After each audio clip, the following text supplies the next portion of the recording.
Bienvenue dans Le Monde selon l'IFRI, un podcast de l'Institut français des relations internationales. Je suis Marc Ecker, directeur adjoint de l'IFRI et rédacteur en chef de la revue Politique étrangère. Je co-anime ce podcast avec Cathy Hamilton, chargée de projet à l'IFRI. Bonjour Cathy. Bonjour Marc, bonjour à tous.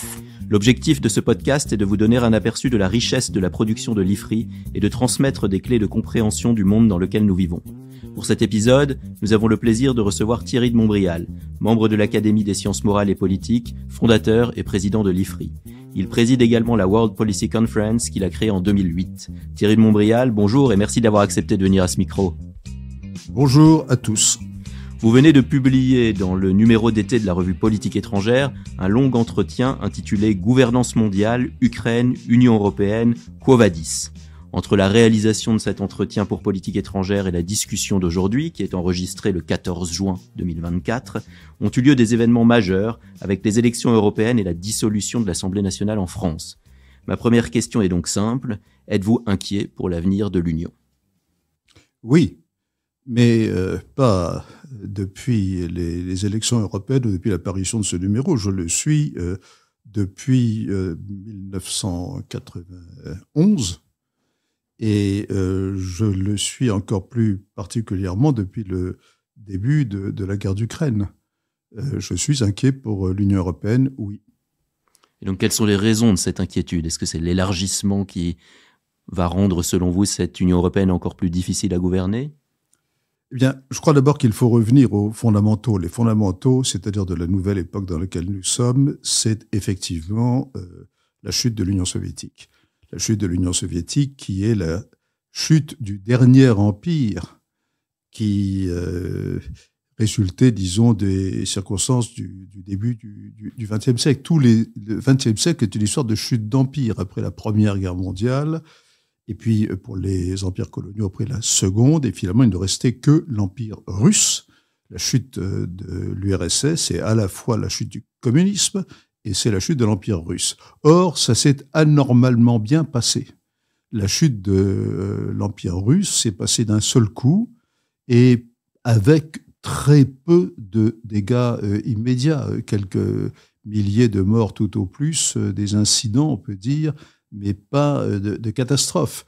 Et pour moi, déjà, à cette époque, il était évident que nous avions des explosions différées qui nous attendaient, et celles-ci se sont produites progressivement. Alors, l'autre point qui est très important aussi, qui marque la date de naissance de notre époque, c'est la révolution des technologies qu'on appelait à l'époque, à la fin du siècle, du XXe siècle, on appelait ça les technologies de l'information et de la communication. Bon, et progressivement, on a rebaptisé ça les technologies numériques. Ce qui est remarquable, c'est d'ailleurs qu'il ne s'agit pas d'une révolution industrielle, mais d'une série de vagues, en fait, de plus en plus hautes. Et ceci, si on date à peu près du milieu du XXe siècle, début de cette révolution de l'information, on voit que ça fait un bon plus d'un demi-siècle, une soixantaine d'années de révolution en accélération permanente. Mais cette révolution, c'est la cause la plus fondamentale, comme aurait dit Thucydide, de la chute aussi de l'Union soviétique et de la mondialisation. Ce sont deux faces du même phénomène. Or, l'Europe, et j'en reviens à l'Europe au sens de l'Union européenne, a été bâtie sur un modèle dont on s'est aperçu qu'il était assez figé. C'était le modèle de la guerre froide, c'était le modèle bipolaire. Nous nous sommes construits sous la protection des États-Unis et avec l'idée qu'on pouvait s'étendre, s'élargir lentement, étape après étape. Et on disait à l'époque, d'ailleurs, on approfondit d'abord, on s'élargit ensuite. Et tout ça a été balayé déjà alors il y a eu des élargissements avant 1990, bien entendu, mais le grand élargissement qui a changé complètement le paysage, ça a été celui consécutif à la chute de l'Union soviétique. Et maintenant, nous avons en perspective un deuxième élargissement, au moins de même nature, avec des conséquences probablement encore plus fondamentale. Et vous citez dans l'entretien pour politique étrangère le dernier livre de Sylvie Goulard, dont le titre est tout à fait explicite et qui fait référence à une union qui croît tellement qu'à la fin, elle éclate. Mais je n'en tire pas les mêmes conclusions qu'elle, parce qu'elle fait le constat de l'obésité et de l'explosion qui s'ensuit, mais en déduit qu'il faut rebâtir, certes alors, sur un groupe plus petit, alors de ce point de vue-là, je la suis, mais avec une vision fédérale que je ne partage absolument pas pour l'instant. Non pas que je ne dirais pas que c'est souhaitable ou pas souhaitable, mais je crois surtout que c'est totalement irréaliste dans les conditions actuelles et prévisibles. Et alors, quel est selon vous un scénario peut-être plus réaliste ? D'abord, il faut comprendre ce qui se passe, parce que avant de faire des scénarios, il faut justifier D'abord, on parle de pessimisme, optimisme, pessimisme. Moi, je n'aime pas trop me situer par rapport à l'optimisme ou le pessimisme. Je crois qu'il faut comprendre. C'est la première chose. Or, depuis bien des années, mais particulièrement depuis le début de cette guerre d'Ukraine, je crois que nous nous situons tous beaucoup trop dans le registre de l'idéologie. Et on répugne à regarder la réalité en face. Quelle est cette réalité, à mon avis ? Cette réalité, c'est que l'Union européenne telle qu'elle est devenue depuis, par conséquent, la chute de l'Union soviétique, son centre de gravité s'est entièrement déplacé, finalement, au profit des derniers arrivants, c'est-à-dire des ex-membres du pacte de Varsovie. Et c'est eux, aujourd'hui, qui dictent la ligne. D'abord, ils ont été... Je ne les critique pas, hein, j'aurais été... moi-même, je serais polonais, lituanien, hongrois, tchèque, etc., je jouerais ce jour-là. Mais ils ont été évidemment bénéficiaires au total de transferts qui sont probablement largement supérieurs en valeur réelle à l'aide Marshall dont les Européens occidentaux ont bénéficié après la Seconde Guerre mondiale. Et progressivement, ils ont imposé leur vision par rapport à l'ex-Union soviétique. Je les comprends, là encore. Je serais lituanien ou letton, et ou polonais d'ailleurs. Je serais, évidemment, pour moi, je serais obnubilé, certainement, par l'histoire et de l'Empire russe en particulier. Mais progressivement, nous avons, nous, Européens occidentaux, et nous, occidentaux, nous avons, pour parler franglais, acheté cette vision-là. Et vous remarquerez que l'extraordinaire, d'ailleurs, campagne de communication de Zelensky répète tous les jours, martèle tous les jours, disons, un récit, une manière de parler qui est reprise humblement par tout le monde. Même dernièrement, à l'occasion des célébrations du débarquement, par Joe Biden lui-même. C'est tout à fait extraordinaire quand on y réfléchit. Et il y a plus de place d'ailleurs pour des discours alternatifs ou pour une vision critique de tout ce qui a pu se passer depuis lors. Ce qui veut dire que malgré les apparences, je crois que les Européens sont profondément désunis. Mais ils n'en parlent pas trop. Nous voyons bien, si on gratte un peu, que nos amis allemands ne sont pas en profondeur sur la ligne de ce discours. Nous voyons bien aussi, quand nous creusons un peu plus, que par exemple les habitants de l'ex-RDA, donc de la partie orientale de l'Allemagne, ont une vision globale très différente de la nôtre sur la situation européenne. Et puis nous voyons tout simplement la montée des extrémistes de droite, etc., etc. Et chacun, je termine sur ce point, chacun, ça me frappe énormément, les petits et les grands, a tendance, membre de l'Union européenne, a tendance à se comporter un peu comme un passager clandestin dans le vocabulaire de la théorie des jeux. Et ceci ne date pas d'hier. Ajoutez-y tout de même, on peut y revenir, les conséquences économiques de la révolution industrielle, de la révolution numérique d'une part, mais aussi le choc énorme et hélas très négatif pour l'Europe de la guerre d'Ukraine.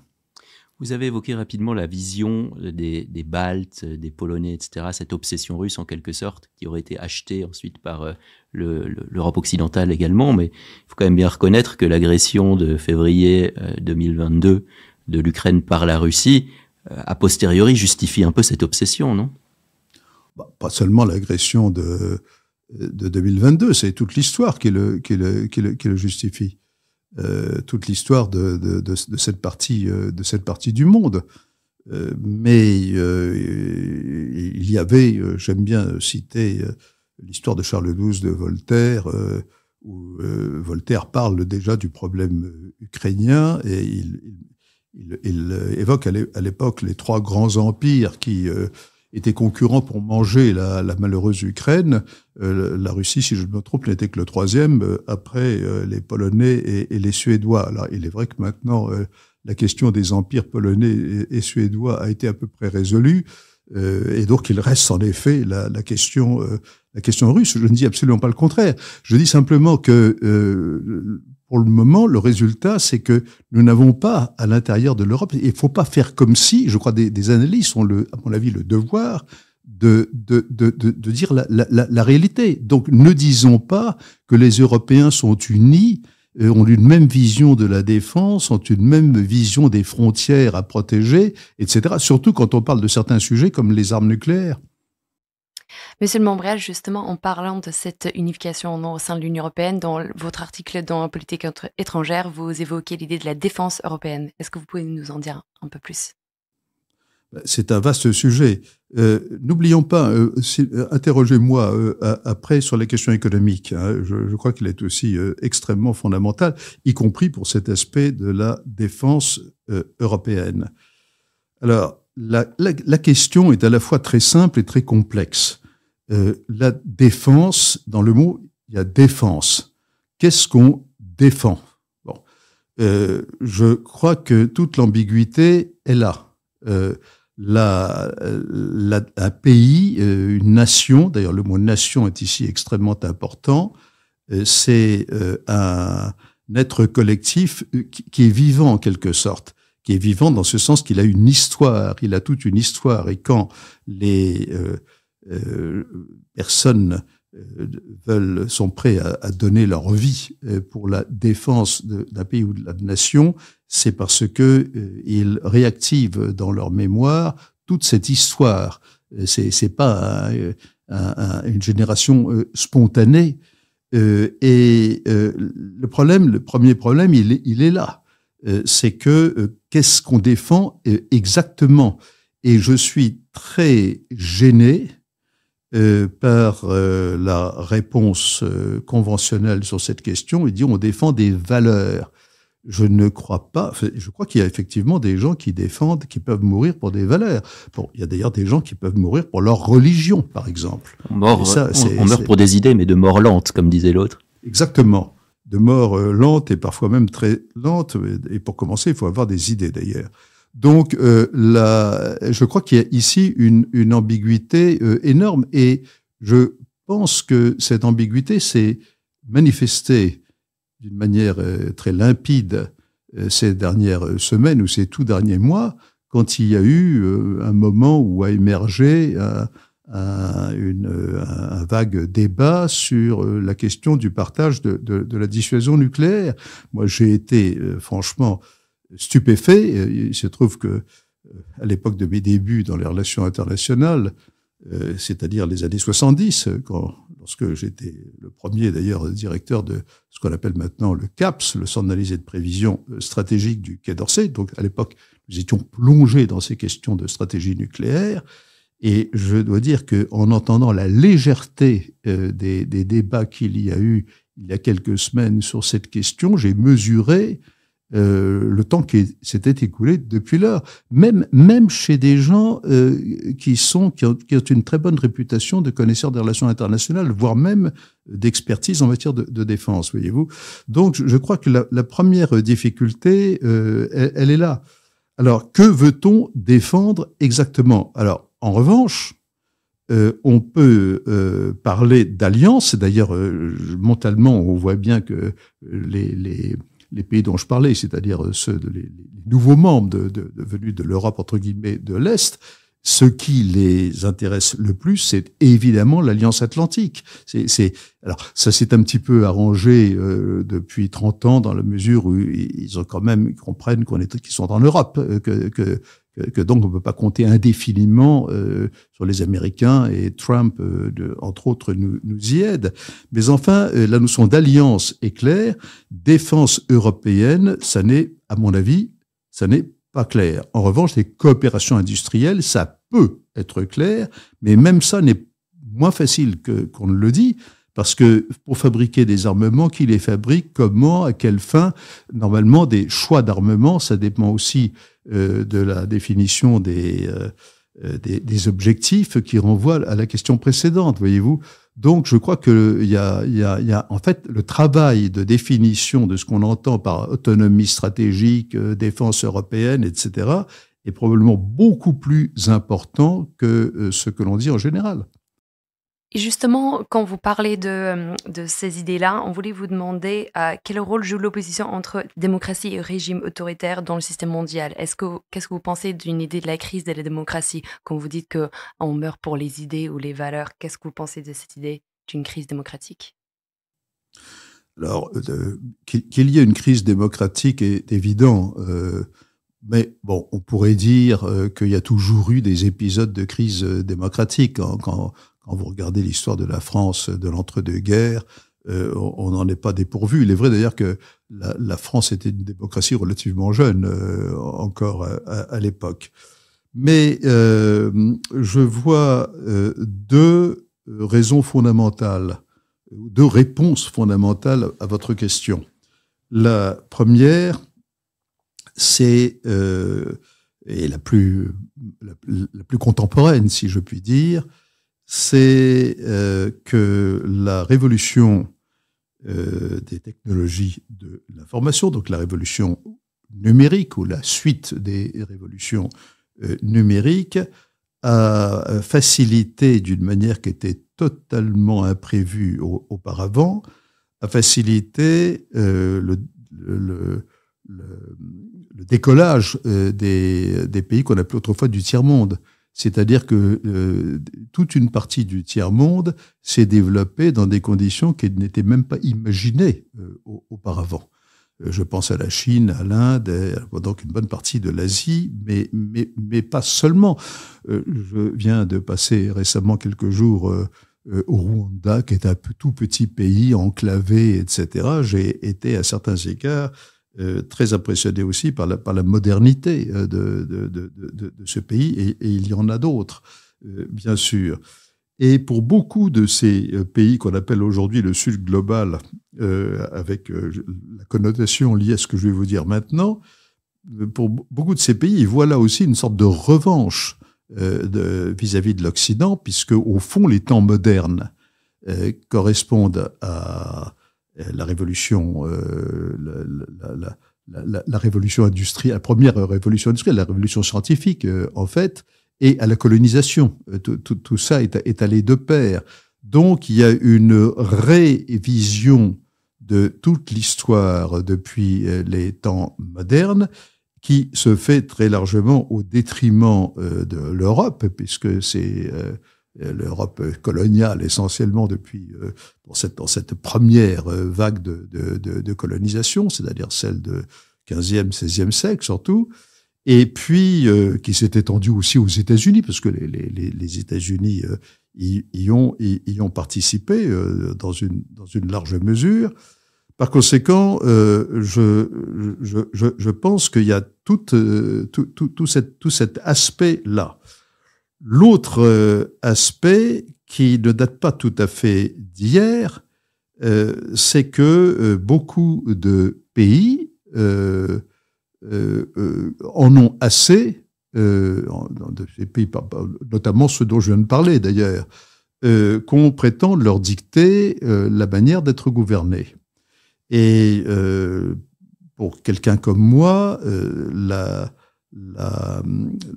l'expérience la plus frappante, c'était justement dans les années 1990, donc juste après la chute de l'Union soviétique, tout le débat sur ce qu'on appelait à l'époque les valeurs asiatiques. Et les champions à l'époque, c'était les Singapouriens, n'est-ce pas, le modèle de Singapour. Et je parlais du Rwanda à l'instant. Au fond, le Rwanda cherche aussi un petit peu à imiter ce modèle de Singapour. Mais ils nous disaient, eux, de manière aimable, à arrêter de nous embêter en permanence avec la supériorité des valeurs occidentales. C'est-à-dire, il y avait l'idée qu'une certaine forme d'autoritarisme était, au moins dans certaines phases de l'histoire, préférable à une démocratie, et ils étaient prompts à dire mieux vaut par exemple que les gouvernants soient bien rémunérés et avec une tolérance zéro en matière de corruption, plutôt que la corruption généralisée qu'on voit dans beaucoup de pays, avec une sorte d'hypocrisie qui a été très largement, et qui est toujours d'ailleurs largement commenté à l'occasion. Donc il y a eu ce débat. Mais même à l'époque soviétique, certains, ce qu'on appelle les gaullistes de l'époque, aujourd'hui le gaullisme n'a plus tout à fait le même sens qu'à l'époque, mais utilisaient un peu ce même type d'argument pour dire qu'il ne fallait pas voir même l'Union soviétique exclusivement en noir et blanc, voyez-vous. Donc c'est un mélange de tout ça qui aujourd'hui forme une espèce de cocktail qui nous est retourné et qui met l'Occident un petit peu en difficulté. Maintenant, si on fait un peu le mea culpa, il faut bien voir que les démocraties sont en effet loin d'être parfaites. La raison, je ne développerai pas ça, mais la raison, c'est que tout gouvernement, toute forme de gouvernement est confronté au test de l'efficacité. L'efficacité, ça a un sens précis en économie, mais ça concerne bien d'autres domaines que l'économie. C'est-à-dire que l'efficacité, finalement, c'est la pertinence des objectifs poursuivis, et la capacité de les atteindre une fois qu'ils ont été formulés.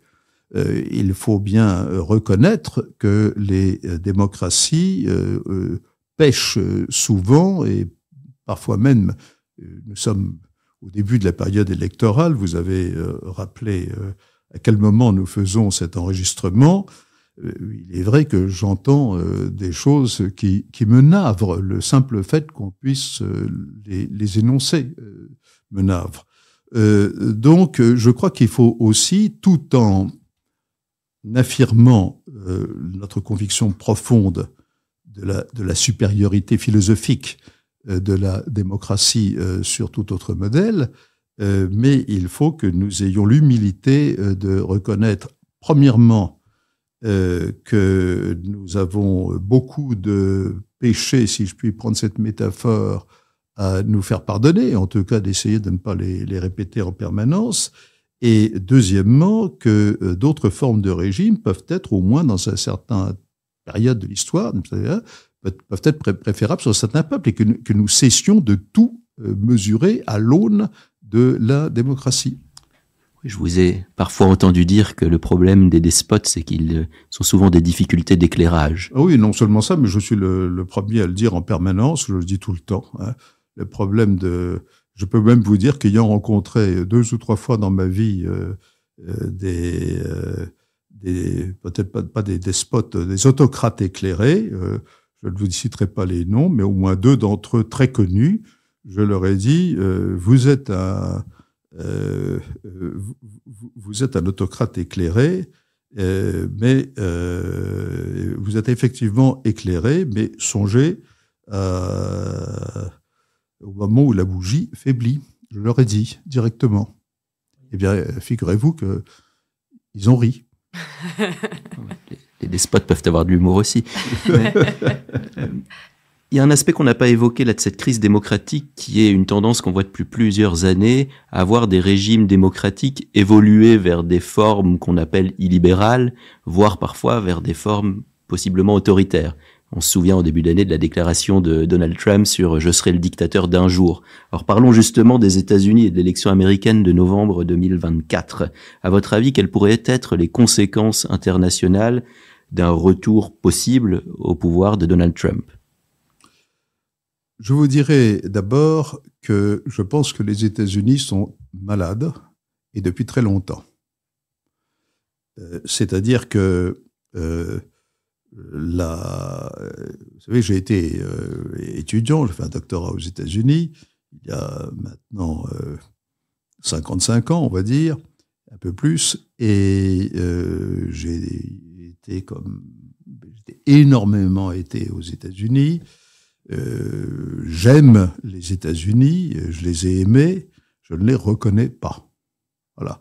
Et bien des gens de ma génération ou même plus jeunes vous diront la même chose. Il y a quelque chose de très profond.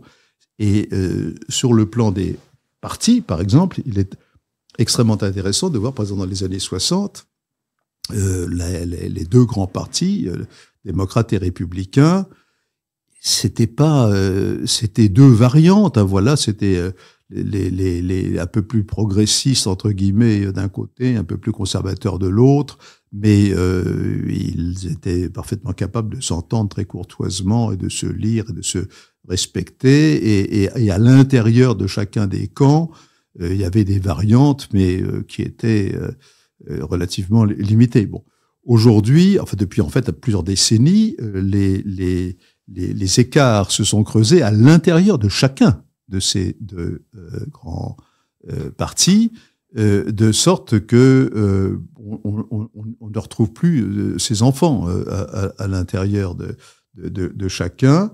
Et au fond, Trump a été un peu Trump 1, enfin sa première élection a été un peu l'aboutissement d'ailleurs inattendu quelque part de cette tendance. Par conséquent, Trump peut être élu ou ne pas l'être, mais je dirais que même s'il ne l'est pas, la question fondamentale est posée. Et que Biden, si vous prenez Biden, il faut voir qu'il est un homme vraiment de la vieille génération. C'est-à-dire, c'est un homme qui pense, en particulier par rapport à l'Europe, qui pense comme tous ces grands, dans la lignée des Kennedy, etc. C'est-à-dire, il aime l'Europe, il voit l'Europe, il imagine difficilement une Europe reconfigurée par Poutine ou un autre. Mais ses successeurs, aussi du côté démocrate, ne penseront pas comme lui. Et j'ai eu la chance de bien connaître presque jusqu'au bout de sa vie Kissinger, qui disait « Ne vous y trompons pas, vous êtes en train de voir les derniers Américains qui sont attachés sentimentalement à l'Europe. » Je crois qu'aujourd'hui, il y aura plus de sentiments. Il reste Cathy quand même.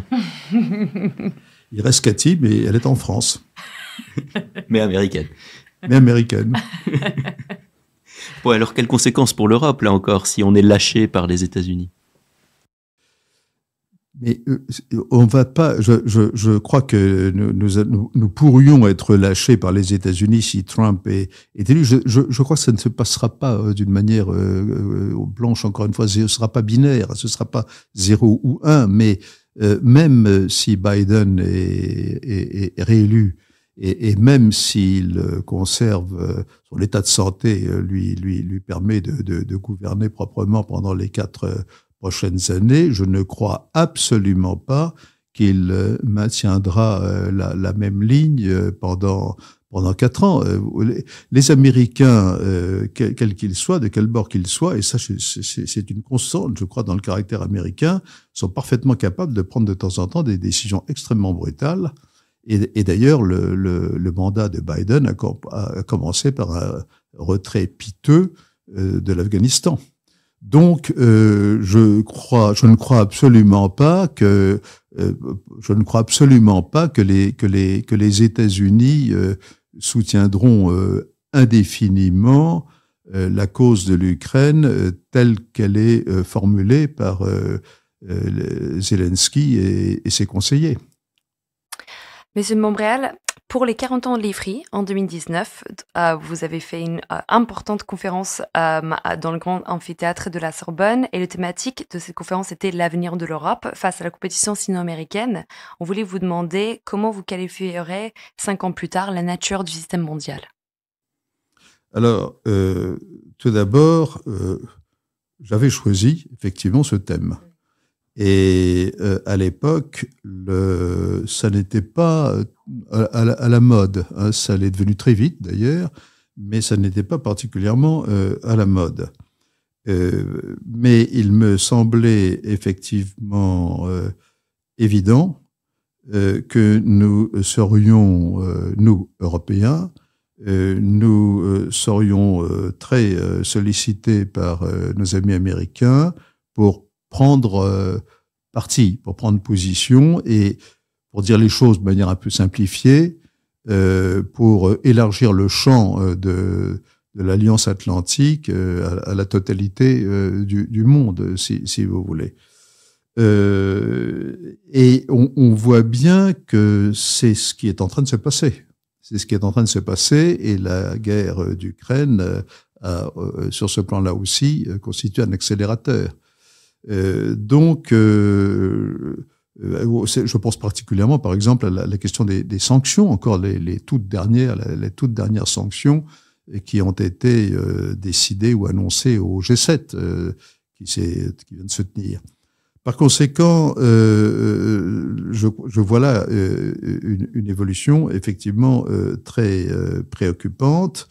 Et on voit le durcissement d'une manière générale des relations entre la Chine, les États-Unis, avec cette caractéristique, et là je réponds pleinement à votre question, que toutes les raisons du monde poussent dans le sens de la fragmentation du système international. Et ça aussi, je me permets de dire que je l'avais annoncé déjà il y a plusieurs années dans un discours introductif à la World Policy Conference. Mais en même temps, il y a beaucoup de facteurs qui font que cette évolution ne peut pas être aussi rapide qu'elle le serait si il n'y avait pas des freins. Alors, ces freins, c'est l'interdépendance. C'est que aujourd'hui, ni les États-Unis, ni la Chine, ni l'Allemagne, par exemple en Europe, ne peuvent brusquement interrompre leurs relations économiques avec la Chine. Et de leur côté, les Chinois ont encore besoin de commercer, d'échanger avec les Occidentaux. Alors, maintenant, on voit bien qu'il y a une sorte de course. Chaque pays ou chaque région cherche à devenir le plus rapidement possible réellement indépendante ou autonome. Et ça veut dire que la perspective d'une fragmentation en zone est en bloc, si vous voulez, est tout à fait doit être envisagée. Je dis, c'est possible, je ne dis pas que c'est certain, mais ça doit en tout cas être envisagé. Mais si c'est le cas, ça entraîne tout un ensemble de conséquences avec des risques accrus de guerre en particulier, mais des conséquences aussi, même sans guerre, sur le plan économique. Vous voyez l'émergence de nouvelles monnaies concurrençant le dollar, etc., etc., etc. Donc ces perspectives sont d'autant plus préoccupantes qu'elles se dessinent à un moment où, plus que jamais, on aurait besoin de coopération internationale. Moi, l'un de mes dadas au cours de ma vie aura été la gouvernance mondiale. Et cette gouvernance mondiale, sur certains plans, on en a plus que jamais besoin. Les exemples évidents sont le climat, la santé. Le Covid-19 on n'est pas terminé d'ailleurs, loin de là, mais enfin, disons que ça s'est déroulé, finalement, ça aurait pu être bien pire, et on peut imaginer d'autres pandémies qui seraient bien pires que celle-là. Or, on a fait extrêmement peu de progrès dans la gouvernance sur la santé depuis lors, que c'est très lié justement aux dégradations dont nous venons de parler. Bon, naturellement, je pense aussi à des sujets comme l'intelligence artificielle qui pose effectivement des questions extrêmement profondes, avec beaucoup de points d'interrogation. Et c'est à ce moment-là que la fragmentation du monde semble se consolider de plus en plus. Terminons, si vous le voulez bien, par un peu de prospective ou de prévision. D'ailleurs, vous distinguez ces deux notions et je pense que ce serait important que vous expliquiez pourquoi vous les distinguez. Et ensuite, vous pourriez peut-être nous donner quelques tendances à venir à l'horizon 2030, donc sur les 5 prochaines années pour les relations internationales. Alors, pourquoi est-ce que je distingue prospective et prévision ? Cela renvoie d'ailleurs à un débat qui est lointain, puisque il remonte, en tout cas dans mon expérience, à la création du Centre d'analyse et de prévision, où je m'étais opposé au terme prospectif, qui d'ailleurs par la suite a été réintroduit sous Laurent Fabius, a été réintroduit brièvement, parce que ça s'appelait la direction de la prospective, et ensuite elle est revenue au Centre d'analyse et de prévision, et on a rajouté la lettre S pour stratégique. À l'époque, d'ailleurs, pour la petite histoire, on n'aurait pas pu mettre stratégique parce que c'était encore une période imprégnée de gaullisme, et l'idée qu'un groupe de jeunes gens prétendent faire la politique internationale de la France dans une soupente du Quai d'Orsay était quelque chose de littéralement inconcevable. Bon, ceci pour la petite histoire. Alors, prospective, pour moi, ça évoque une période suffisamment lointaine pour que ça n'implique pas de décision immédiate. C'est par rapport à la décision. Bon. Et la notion de prévision, ça c'est un choix de vocabulaire, hein, on peut raisonner autrement, mais c'est par rapport à des décisions. Bon. Si on reprend le sujet de la défense européenne, on peut faire de la prospective sur l'Europe dans 50 ans, parce que je vous l'ai pas dit, mais j'en profite pour le dire, même si l'Union européenne passe un très très mauvais moment pendant quelques années, je crois que sur le long terme, il faudra bien reconstruire ou adapter une idée d'intégration européenne. Là encore, on n'est pas dans le 0 ou 1. Alors on peut effectivement faire de la prospective.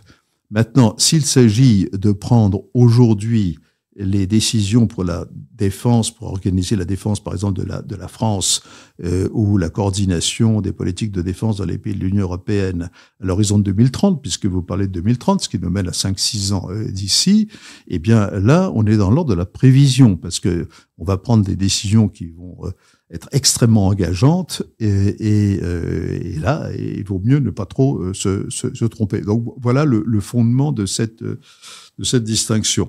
Alors, justement, la prévision à l'horizon de 2030, eh bien, jamais je n'ai eu le sentiment d'une incertitude aussi grande.